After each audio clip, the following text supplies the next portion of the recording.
Thereupon Thoth gave her a new helmet, made in the shape of an ox's head. Typhon next accused Horus of illegitimacy, but Thoth proves his royal descent. Typhon again goes into battle against Horus. In fact, 2 battles are mentioned, in both of which Typhon is worsted. And Horus regains the kingdom of his father and is regarded, to at least a certain degree, as the actual reincarnation of Osiris. So here you've had a death and a resurrection. After its resurrection in the underworld, the shade of Osiris visits Isis, and in consequence thereof, she gives birth to another son, as it were, by a Holy Ghost, for she knew no living man.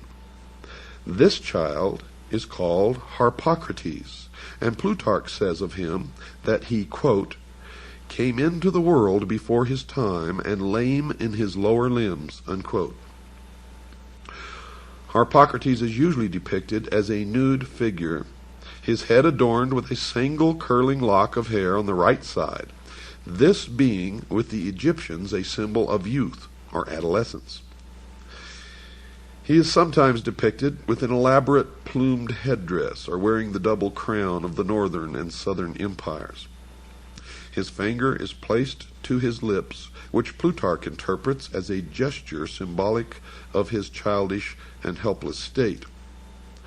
The Greeks and Romans, however, considered this gesture to be a symbol for silence or secrecy, and from this has arisen the custom of placing the finger to the lips as a motion for quietness and secrecy, and we do it today.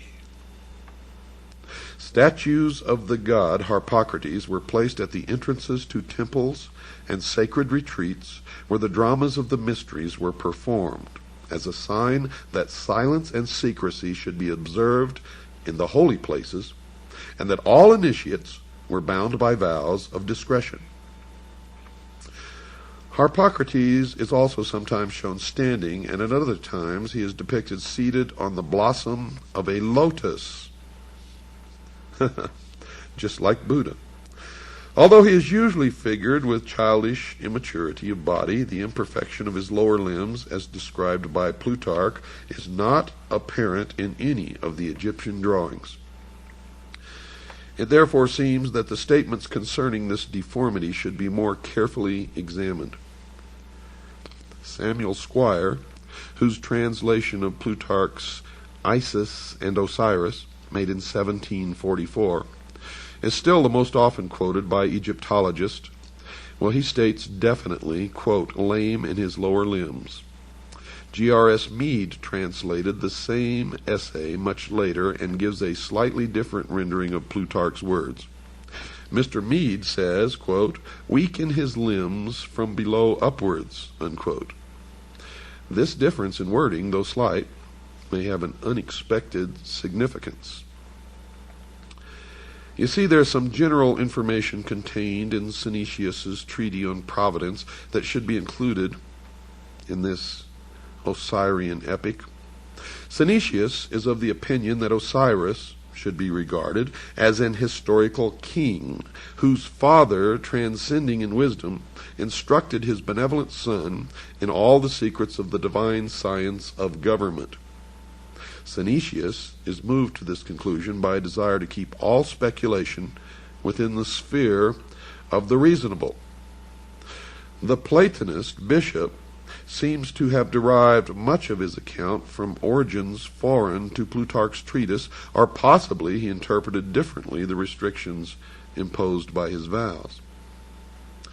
Synesius, a prudent and conscientious author, wary of myths and fables, and exhibiting a truly Platonic conservativeness in his handling of subject matter, yet Synesius was beyond question a deeply religious philosopher and an initiate of pagan mysteries prior to his conversion to the Christian faith, and therefore may have hidden the true meaning of the fable.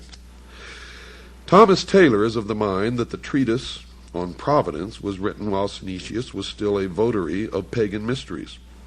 Now, if so, the writing is unbiased and trustworthy and presents a fair picture of the mystical traditions of the Egyptians interpreted in terms of Platonic metaphysics, but only the exoteric would be allowed to be seen by the profane.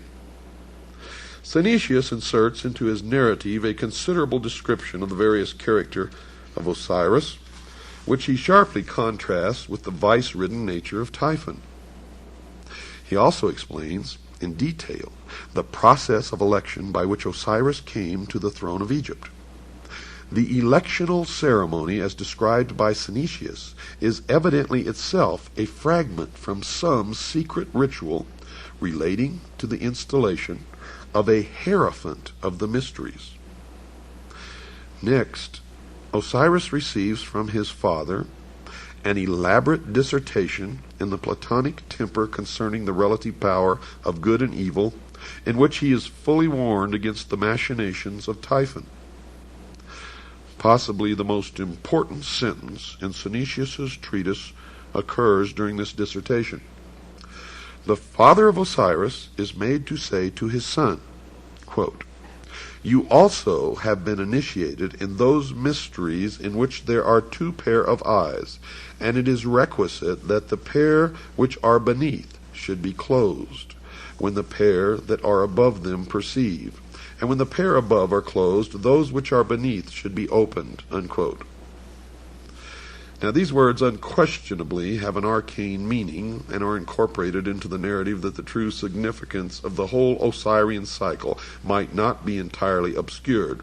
And I can tell you that the meaning, folks, is that the eyes above are the exoteric meant for the outer world, for the profane, and the eyes below are the esoteric meant for the initiate, the adept, the priest of the mystery schools only.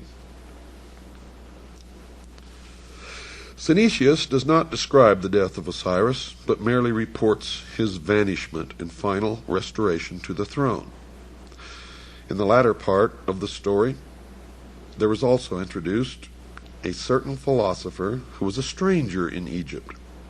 This philosopher predicts the fall of Typhon and is an eyewitness to the recrowning of Osiris.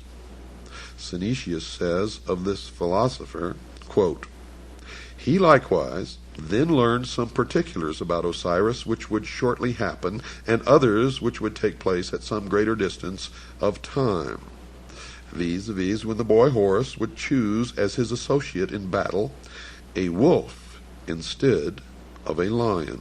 But who the wolf is a sacred narration, which it is not holy to divulge even in the form of a fable," unquote. Well, the lion, we know, has always been of the tribe of Judah. Such is the amazing tradition of the good king Osiris, the first victim, the first mummy, and the first resurrection. He dies and is born again in three forms. First, as god of the underworld, where he rules the justified dead. Second, as the younger Horus, in whose form he battles for his own honor. And third, as Harpocrates, the silent child. The latter two forms are regarded as incarnations or embodiments of his very self. Yet he exists independent of them as the judge of shades and the lord of the resurrection. Now we know that Osiris was also known as the sun, and Horus was known as the child, or the young Osiris, the young Horus, the baby Horus. So after the sun set in the west, when it rose the next morning, it rose as the young Horus, and as it went across the sky, it became Osiris and then the elder. But in the legends, it's differently at different times Osiris or Horus. Horus the younger, Horus at his peak strength at noon, and Horus the elder. It is also Osiris. So you see that these figures intermingle in the legend, but it all has meaning, and it will all be clear to you at a later time. Now, just because you don't understand some of this and you may be a little lost, don't worry, it will come together. Don't miss one single word of this series of episodes of the Hour of the Time. If you do, I can guarantee you will regret it for the rest of your life. We're going to stop right now, folks.